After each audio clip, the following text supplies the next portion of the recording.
tinha alguns avisos para dar, porque a primeira coisa é referente às crianças.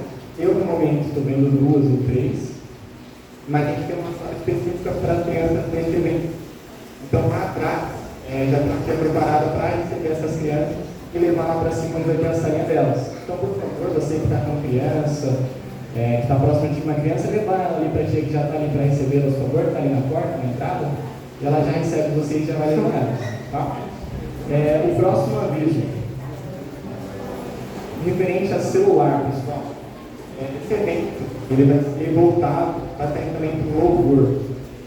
E nos momentos de reflexão, de louvar, pode ser que toque um alarme, toque alguém te ligando, algo do tipo. Eu peço que você entenda que o celular, se não for deixar desligado, tem que estar no lugar periférico, porque dessa forma não vai incomodar o que está do seu lado, o volume da música não vai atrapalhar nem nada. Então, deixar no vibratório ou desligado, se possível. O próximo aviso, pessoal, é referente à conversa em geral. Né? A gente sabe que tem momentos que a gente quer falar ali para o nosso amigo, nosso irmão que está do nosso lado, o que você achou, o que você viu, um detalhe aqui, outro ali, só que às vezes essa conversa, você pode não perceber, acaba sendo muito alta. Então, a pessoa que está levando a reflexão, ou que está louvando, algo assim, acaba ficando um pouco perdida porque está ouvindo a sua voz. Então, evitar a conversa, né, para não ter nenhum tipo de confusão, atrapalhar nem nada as pessoas que estão mais próximas aqui, que estão louvando, brigando, enfim, evitar a conversa. E o próximo aviso é o mais importante que a gente tem nessa noite. É extremamente proibido você que está aqui hoje não se quebrantar. A gente vai trazer louvores, adorações ao nosso Deus. Estamos aqui para fazer isso, para adorar o nosso Deus. Nós vivemos para isso, para adorar o nosso Senhor, nosso Criador. Então é extremamente proibido que você que está aqui hoje, presente aqui, não se quebrante quando estiver adorando e louvando o nosso Deus. Isso é uma regra definida. E isso é muito sério. Tá? Não estou falando por falar. Para vocês terem uma noção, eu queria chamar aqui, vocês terem uma noção, a gente contratou uma pessoa específica, não estou brincando, para ficar de olho em quem não está se quebrantando. A gente contratou uma pessoa específica para isso. Eu queria convidar, por favor, o Pitas, nosso segurança, para estar aqui na frente. Porque ele vai ficar de olho em quem não estiver se quebrantando. Ele já está entrando, só um pouquinho de calma.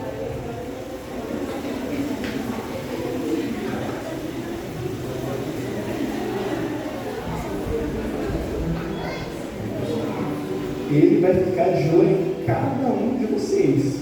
Tá? Ele vai estar olhando, se for preciso, é o nosso segurança. Se vocês não se quebrantarem, ele vai levar vocês lá para fora e aí só Deus sabe o que vai acontecer. Mas é o nosso Pitas, nosso segurança.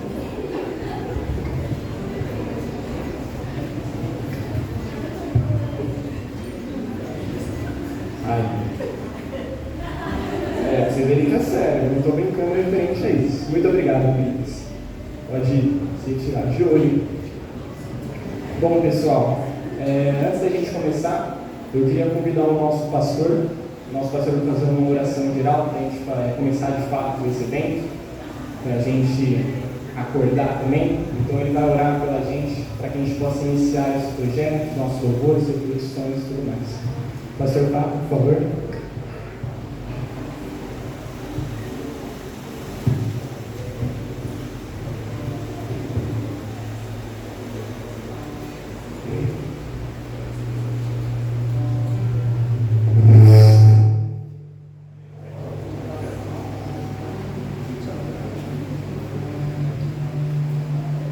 Graças e paz, irmãos, boa noite a todos, sejam bem-vindos, que hoje seja uma noite de bênção para a sua vida e tudo que ocorrer aqui, os irmãos sejam abençoados através do louvor, através das exposições e que o Espírito Santo fale ao seu coração.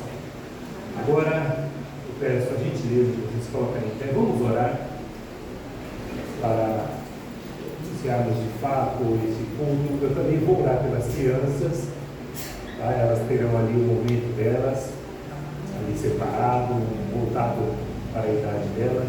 Eu peço que você feche seus olhos e peça a Deus que Ele ministre ao seu coração. Peça a Deus para que nada que venha tirar a sua atenção neste momento. Pai glorioso, Deus bendito, obrigado, Senhor, porque até aqui a tua mão poderosa tem nos ajudado. A honra, a glória e o poder sempre seja dado a ti, ó Pai. Pai Santo, eu quero pedir também por essas crianças, que o Senhor os abençoe ali em cima, juntamente com as irmãs que estarão cuidando delas, ó Pai.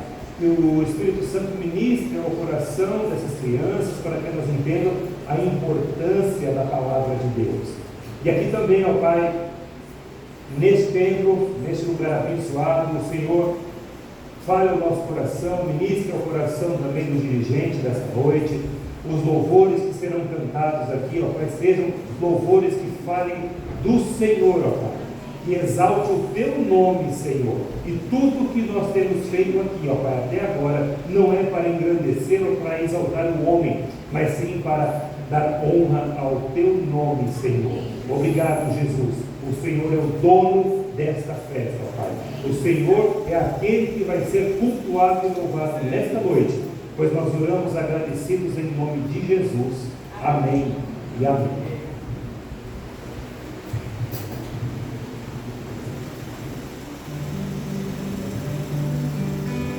Bom, podem sentar já, pessoal. A oração já foi. Para a gente começar, como vocês viram nos convites e tudo mais, esse projeto ele vai se tratar especificamente do processo da conversão. Ele vai falar sobre o processo do cristão, do antes ao depois, como era a vida, como ela é e como ela se tornará ou se tornou.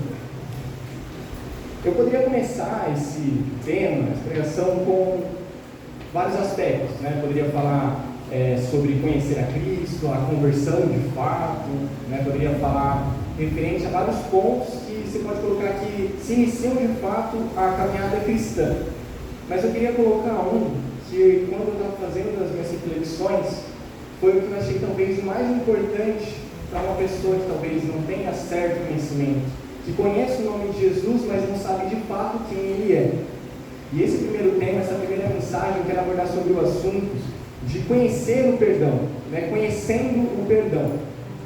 Nisso eu dou ênfase no o, conhecendo o perdão, porque aqui eu me refiro ao perdão divino, o perdão de Deus, não só um mero perdão, né? E até coloco o questionamento a vocês conhecem o perdão? Não estou me referindo, por exemplo, não estou perguntando se vocês praticam o perdão, se vocês pedem perdão a uma pessoa que você magoou, se na oração de vocês você coloca o pedido e apresenta seus pecados para que você seja perdoado.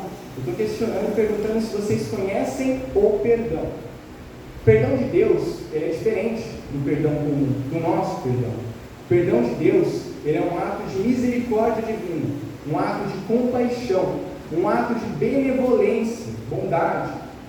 O perdão de Deus, ele nada mais é do que uma oportunidade de reconciliação espiritual.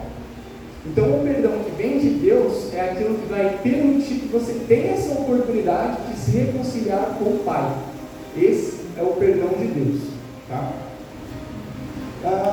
E quando a gente compara o perdão de Deus com o perdão do homem, a gente percebe as diferenças, é claro, né? São discrepantes. Né? O homem e Deus, é óbvio a diferença, tem qualquer coisa que o homem tentar realizar comparado ao que Deus realizava. Só que eu queria marcar alguns pontos importantes nisso. Porque o homem, ele verdadeiramente não sabe perdoar.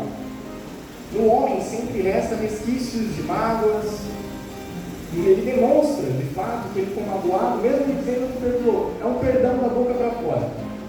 O homem, ele não sabe perdoar como Deus, porque a única coisa que Deus nos pede é um arrependimento sincero. Não é o ponto ainda, mas a gente vai chegar lá.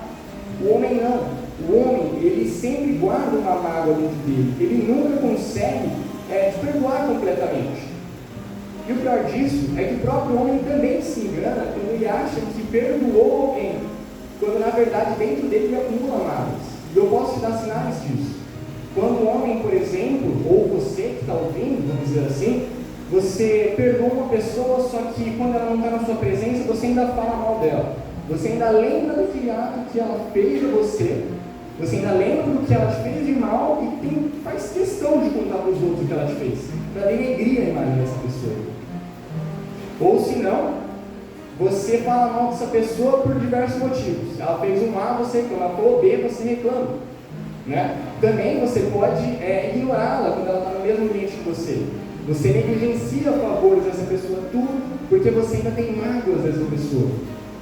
Você ainda sente remorso dessa pessoa.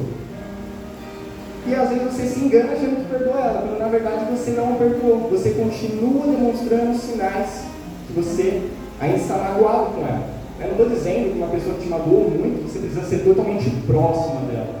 Mas você precisa demonstrar amor a essa pessoa. Porque um dos maiores mandamentos que Cristo nos deixou é amar o nosso irmão, amar o nosso próximo.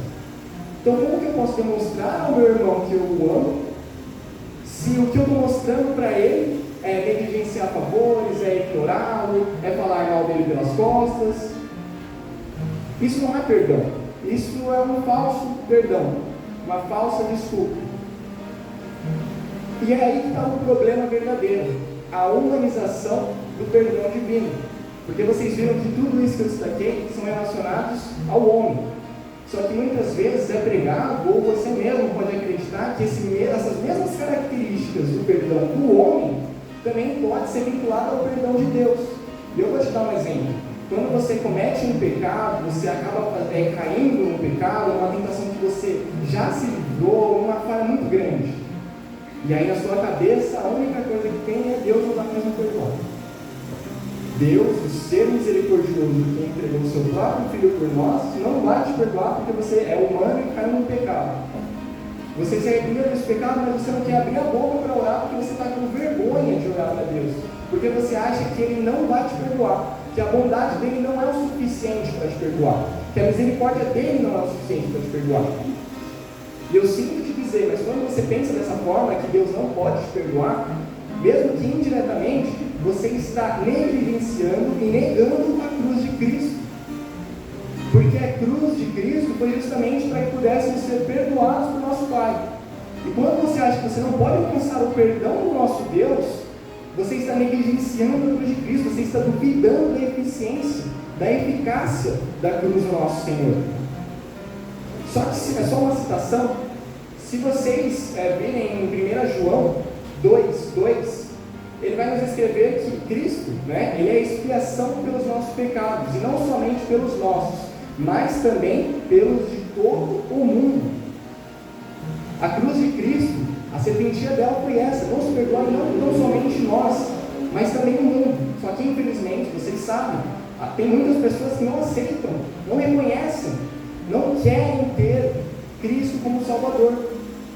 E outras não têm Cristo como Salvador porque elas se envergonham por conta dos seus pecados e acham que Deus vai perdoar isso porque não conhecem o perdão de Deus. Mas nesse momento, eu queria que vocês abrissem, por favor, a Bíblia de vocês em Romanos 3:23. Romanos 3:23, um texto muito conhecido bíblico. Se você não estiver encontrando, saiba que fica logo depois de Gênesis, Êxodo, Levítico. Só por olhar que vocês encontram. Caso você não tenha para a Bíblia, não tenha conseguido encontrar ainda, no telão também vai estar escrito para vocês poderem ler. A palavra de Deus vai nos dizer o seguinte, é bem curto e breve também: pois todos pecaram e estão destituídos da glória de Deus. Outras versões podem falar que estão privados da glória de Deus, carecem da glória de Deus, enfim. Esse texto, ele mostra que talvez você tenha vergonha de assumir os seus pecados ou de orar e confessá-los a Deus.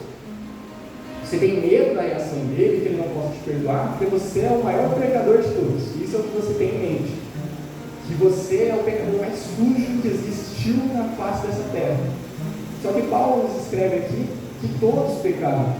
Tirando Jesus, não teve um ser humano justo o suficiente. Todos pecaram, todos caíram. E pode ser o menor pecado de todos, mas pecou. Todos pecaram. E todos estão destituídos da glória de Deus. Se a gente for parar para ver quem pecou mais, a gente vai acabar tendo uma rima. De quem pecou mais, um vai apontar o dedo para o outro e falar: eu pequei mais que você porque eu fiz isso. E o outro vai responder: não, mas eu fiz isso. Então vai ser um pecado pior do que o outro. Mas isso não importa se você se arrependeu. Claro que eu não estou falando para vocês saírem pecando deliberadamente. Mas se você se arrepende verdadeiramente e abandona esse pecado, Deus te perdoa.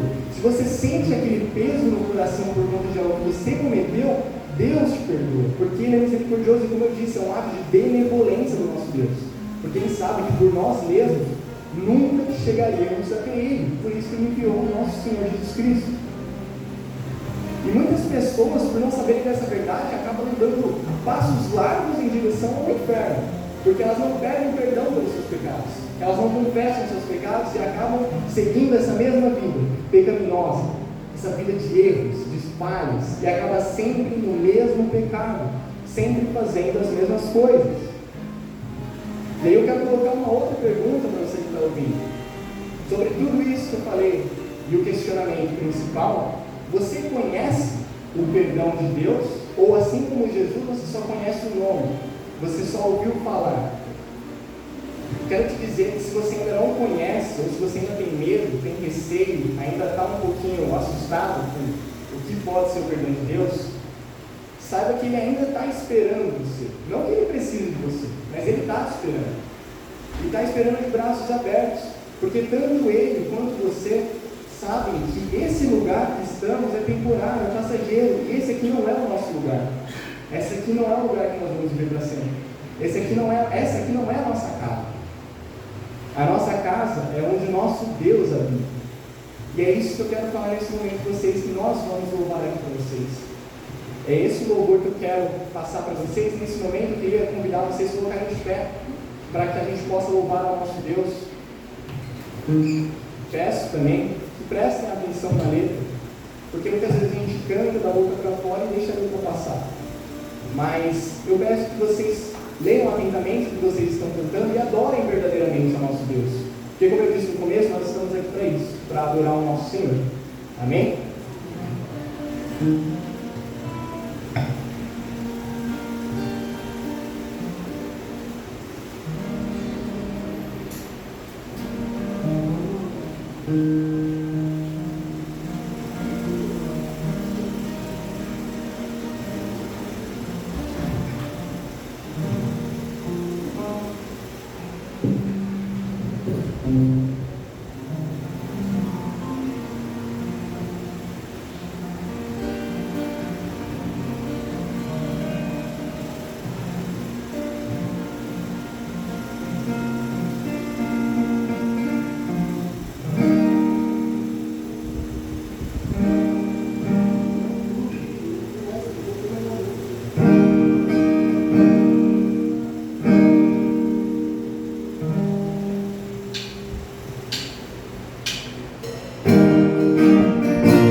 Bom, depois da reflexão, do louvor, acho que já deu para ter uma ideia mais ou menos do que eu estou falando.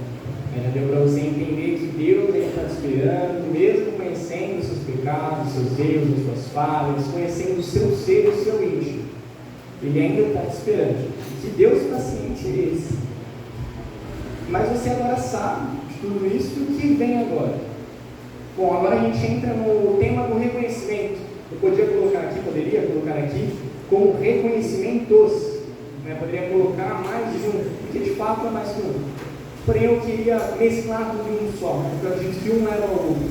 Então eu coloquei reconhecimento, e vocês vão entender o que eu estou falando. Primeiramente, eu quero pedir para vocês abrirem a Bíblia de vocês em Romanos 7, 18 e 19. Romanos é um pouquinho depois do que vocês abriram, Romanos 3, só folhear, vai para Romanos 7. Romanos fica depois de Romanos também. Vai para o telão, caso vocês não estejam com a Bíblia ou queiram acompanhar. Mas a palavra de Deus vai dizer, só o 18 e o 19. Sei que nada de bom habita em mim, isto é, na minha carne, porque tenho o desejo de fazer o que é bom, mas não faço. Pois não faço o bem que desejo, mas continuo praticando o mal que eu não desejo. Bom, nesse versículo, Paulo está descrevendo a sua própria experiência íntima e pessoal de quando ele ainda não seguia Cristo. Quando ele ainda não tinha conhecimento de quem era Jesus. Esse era o ponto de Paulo. Ele estava ali falando como ele era, vamos dizer assim, antes dele ter a conversão dele. E é interessante que também esse relato de Paulo, ele pode ser semelhante ao seu, porque é um relato de alguém que tenta fazer o bem, é uma experiência de alguém que vive sem Cristo, tenta fazer o seu melhor para se aproximar, com obras, tenta fazer boas obras, mas acaba sempre caindo no mesmo erro, no mesmo pecado, acaba caindo no erro que a gente acabou de falar, que é sobre não conhecer o perdão, não aceitar o perdão. Mas essa pessoa, ela sabe, ela tem convicção de que ela precisa de alguém, ela precisa de um salvador. Ela sabe que ela não está conseguindo por ela, talvez até indiretamente, mas ela sabe que ela está tentando e ela não está conseguindo. E isso é óbvio, a resposta vocês já devem saber qual que é. É interessante porque, assim como Paulo, que reconheceu o erro dele, você também precisa reconhecer que você é falho e que você é pecador. Então Paulo ali, ele reconhece que ele é um homem falho, um homem que tentava fazer o que era bom, mas não conseguia. E talvez você ainda não tenha reconhecido isso. Talvez você ache que o que você está fazendo não está certo. Talvez você possa achar que o que você está praticando, ou as boas obras que você está fazendo, elas estão sendo suficientes para apagar o seu pecado. Enquanto isso, você despreza Cristo. Você fala, não, mas eu sigo a Cristo, eu sou cristão, eu sou crente. Mas você não tem Cristo no seu coração. E esse era Paulo antes de se converter. E é como eu disse, você também às vezes, como não pode ou pode, reconhece que tem um Salvador que precisa te salvar. Mas talvez você tenha essa, vamos dizer, ignorância de achar que você pode fazer tudo por você mesmo. Talvez você pense dessa forma. A verdade que eu posso falar para vocês é que, independente se você tentar praticar o bem ou se você tentar praticar o mal, você sempre vai ter uma força maior dentro do seu coração. Você sempre vai ter uma força maior no seu espírito. Se você tenta fazer o bem, mas está em pecado, a lei do pecado vai te impedir de fazer o bem. E essa mesma lei do pecado vai fazer de tudo para que você não reconheça Cristo. Por outro lado, se você tem Cristo no seu coração, e talvez você é tentado, ou o inimigo coloca na sua cabeça que você precisa fazer certa coisa que você sabe que é errada, a lei moral de Deus não vai permitir que você cometa esse pecado, que você caia nessa tentação, e muito menos que você provoque.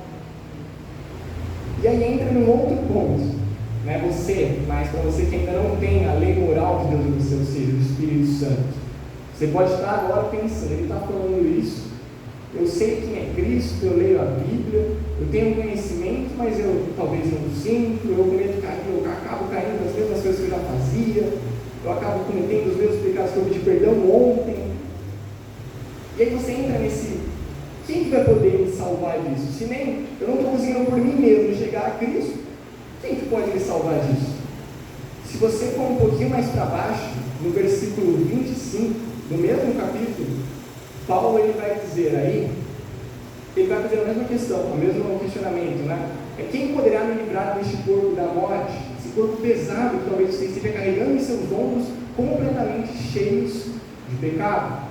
E Paulo, logo em seguida desse questionamento, ele dá a resposta. Graças a Deus por Jesus Cristo, o nosso Salvador.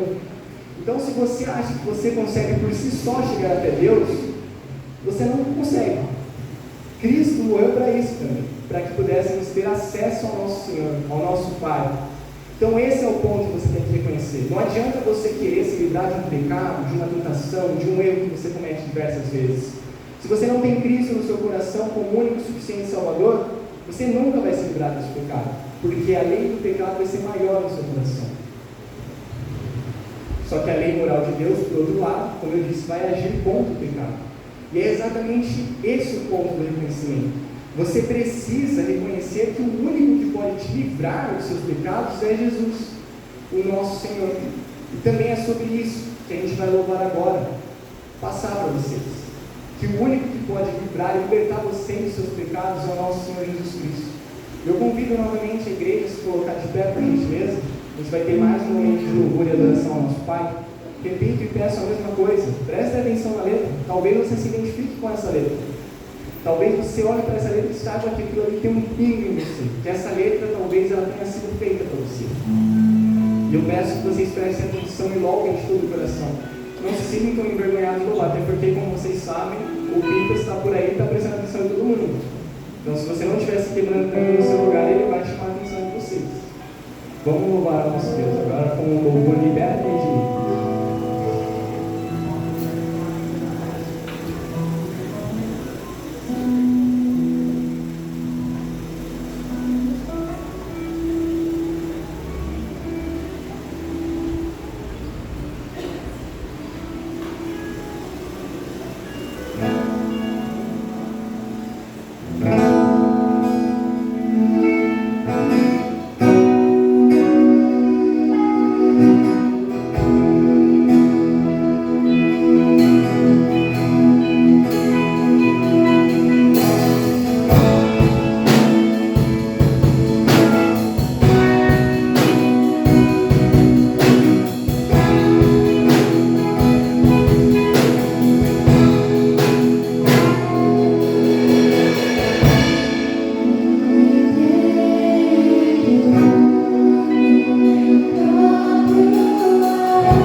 Amém.